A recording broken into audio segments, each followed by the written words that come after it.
Okay, so I guess it's implied that the person who is crying on the recording on the phone, the voicemail, was indeed Lonnie, and she's upset about something. So, I guess this is the basement? Or is the other door the basement? Yeah, to the basement. Okay. We have the key for that now. The basement is the last place I want to go, even more so than the attic.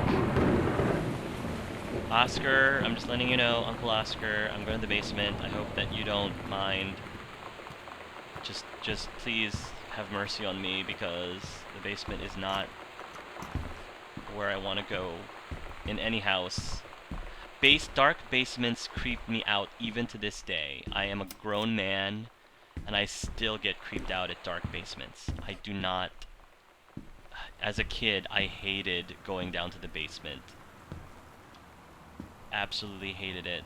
I would just, if I needed something from the basement, I would, you know, turn on the lights, run in, grab what I needed, ran back up and turn on the lights again, because it creeped me out so much as a kid. I was not a fan of the dark as a child, and I don't think a lot of kids are, but I really had an issue with it as a kid. I was such a scaredy cat. No surprise here, right, folks? Okay. Potato chips. Here, I want to set up ingredients. Judy's Original, delivering great whatever behind each bag with pride. We guarantee the freshest of all Judy's products. Used by sell dates. Ingredients: select potatoes, vegetable oil. Contains one or more of the following: canola, peanut, and or flour oil. Salt. Okay. Soda can. Fizz right. Ginger ale. Yeah, I've seen these before. 3-ring binder. Read the note. Dear Samantha, I would like to cordially thank you for having me to your abode for the Thanksgiving holiday with your lovely family. I enjoyed the flavorful potatoes, and also it was weird being around your parents for that long. But it was pretty funny how impossible it is for your dad not to be awkward for more than 30 seconds at a time. Very cordially yours, your close friend and confidant. Confident? I think that's supposed to be confidant. Lonnie D. DeSoto. A fancy man, quite. Dear Ms. DeSoto, allow me to take this opportunity to thank you in kind for being such a gracious host of the festivities at your father's estate. Following the aforementioned meal with my parents, your family's Thanksgiving feast was the most enjoyable of the two events, I must say. One especially appreciated. The time I spent with your grandmother, who is a lovely woman, with sterling taste and refined air. Let's do it again, sometime next year, shall we? Indeed. Madame Samantha Greenbrier, Esquire. Cute. So they went to each other's families for Thanksgiving. I wonder if they told them. I feel like... I don't know if they did tell them. Oh, Sam and Lonnie. It's different now. I mean, we still hang out all the time like before. But now when no one else is around... Well, you know. So you could say we're dating. But it's secret. Secret dating? Yeah. I don't know. I mean, I guess that's the real difference. Now when we get off the phone, or go home for the night, or it's just quiet and we're alone, we say I love you.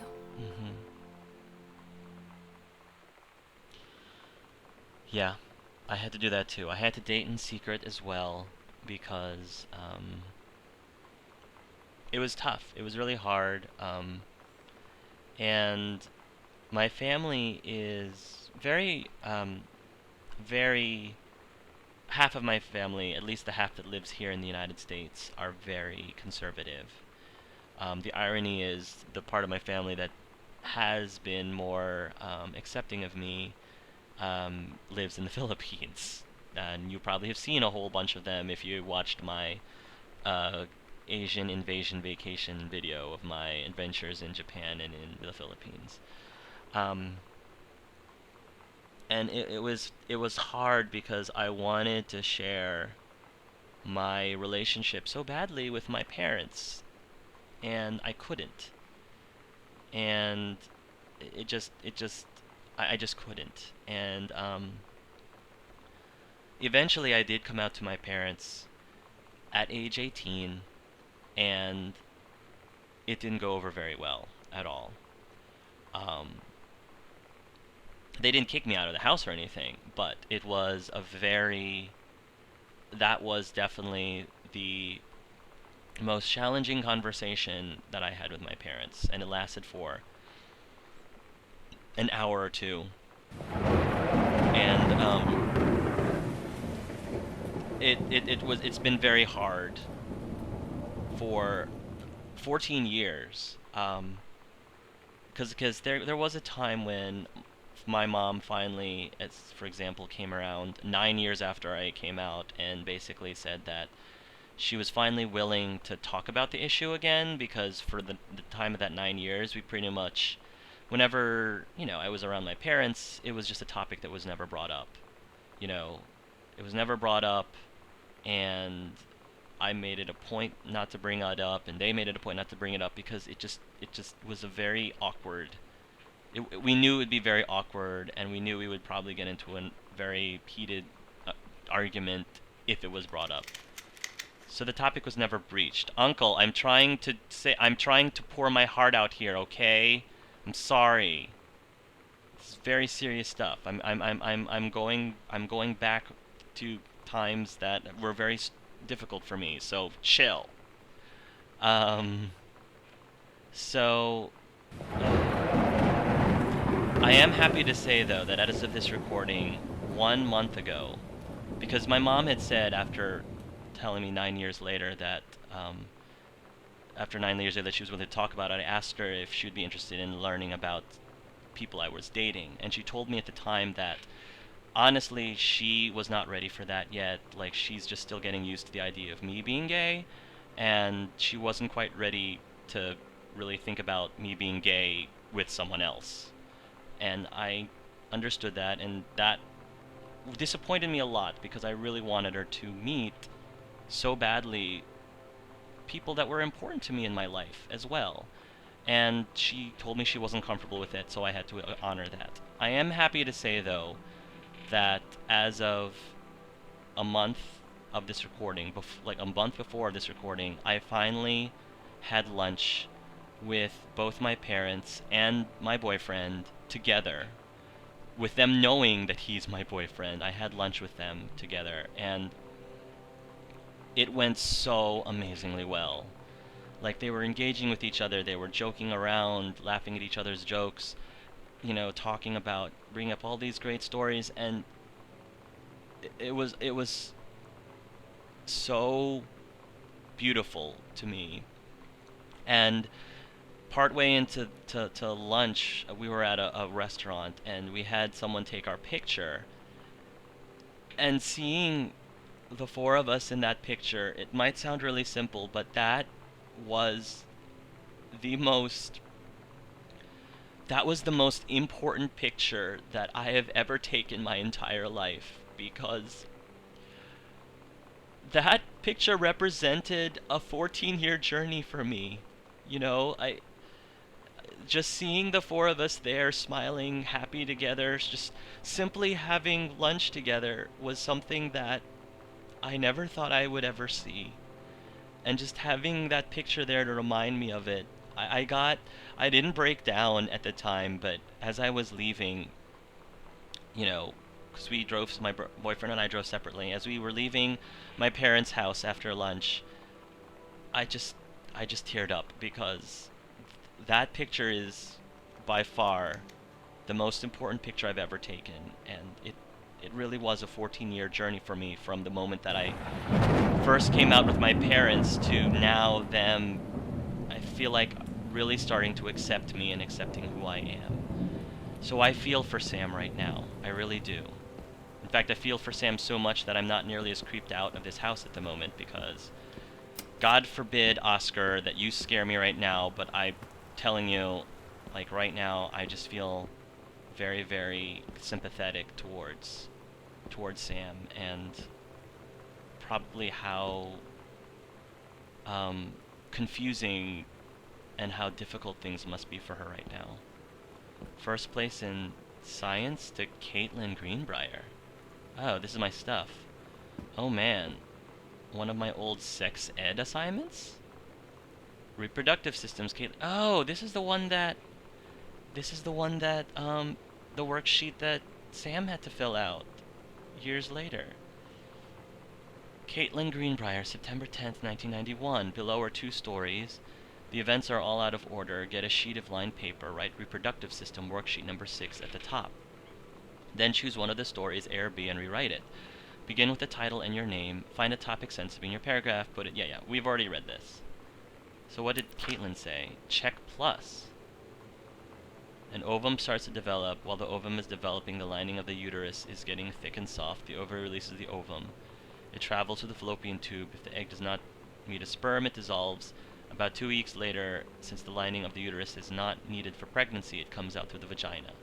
Another ovum starts to develop in one of the ovaries, and the process begins again. It is incredible how the female body knows how to prepare for pregnancy. Check plus. Miss Norton. I believe that's the same teacher. I'm wondering...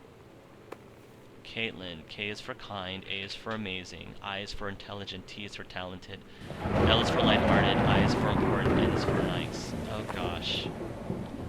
Again, this affects me a lot because I wonder if Sam has lived in Caitlin's shadow all this time. And I feel very much like Caitlin because my younger brother, I feel like as we were growing up, he too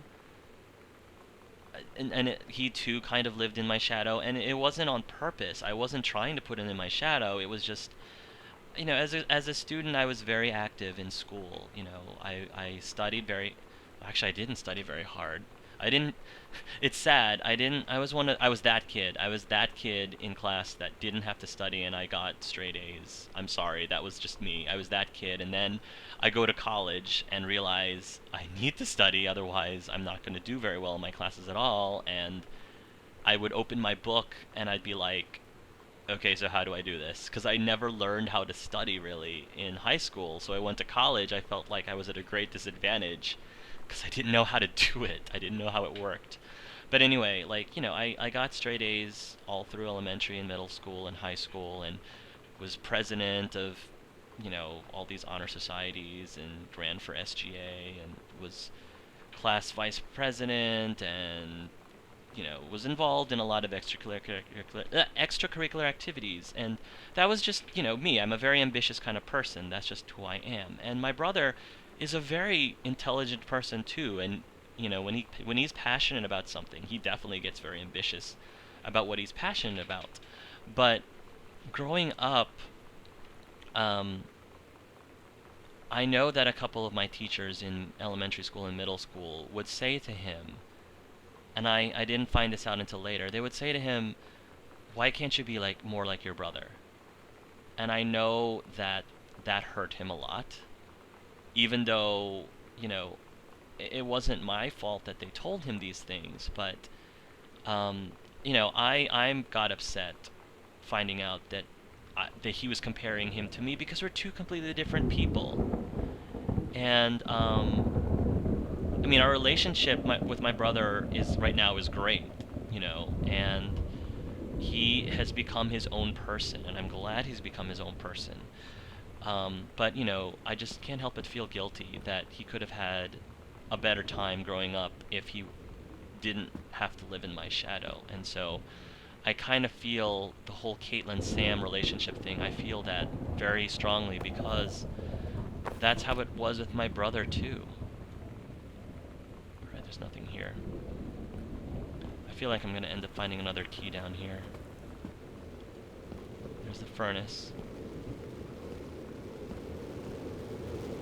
Okay. Furnace. Everett. That's kind of scary. Uncle Oscar, I am just letting you know, I'm walking in here. Where the heck's the light? Thank you. Jeez. What the heck? Richard Greenbrier, Ph.D., Professor Laureate of English, University of Oregon, 1956. Huh. So English does run in the family.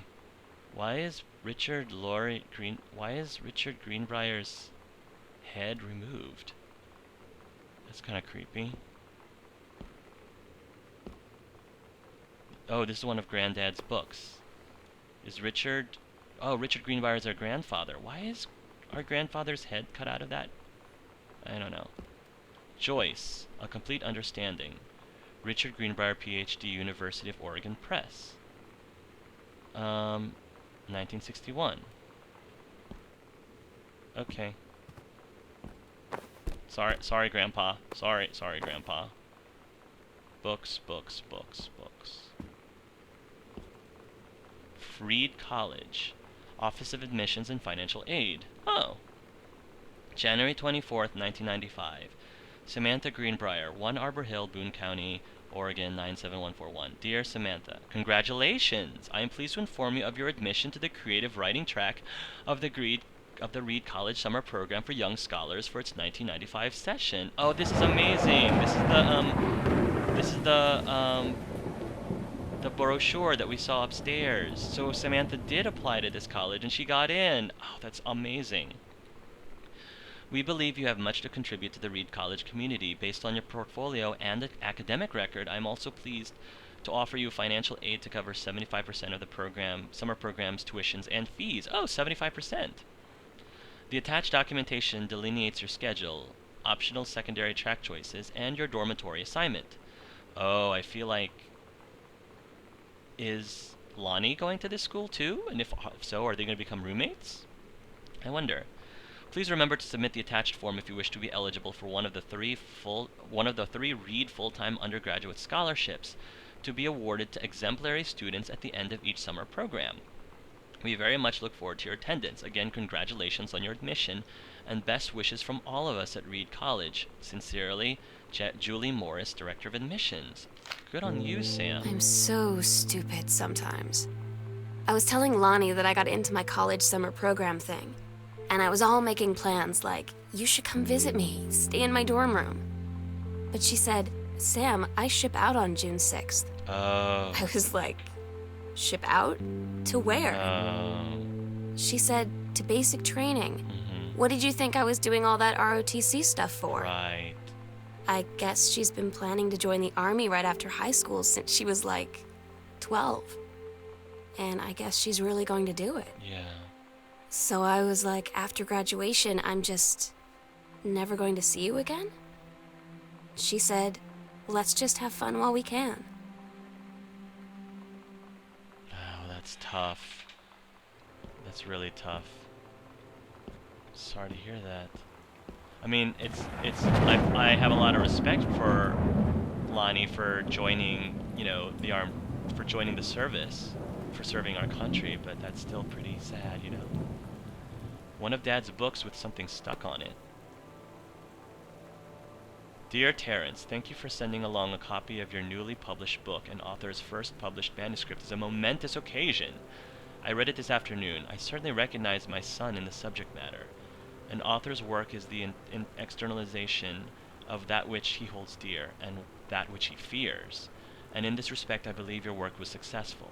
But the lens through which the personal shone was needlessly clouded by general cliches and implausible dime store science-fictional deus ex machina. The great authors speak of their life's milieu in clear and honest tones, the lens crystal that reflects their thoughts without distortion. I congratulate you on surviving the great ordeal that is publication, and rest assured that readers of your chosen genre will lap up copies hungrily. But I urge you to shed artifice. You can do better. With a father's love and encouragement, Richard Greenbrier, Ph.D. Oh, wow. Well, I guess grandfather was just trying to be honest.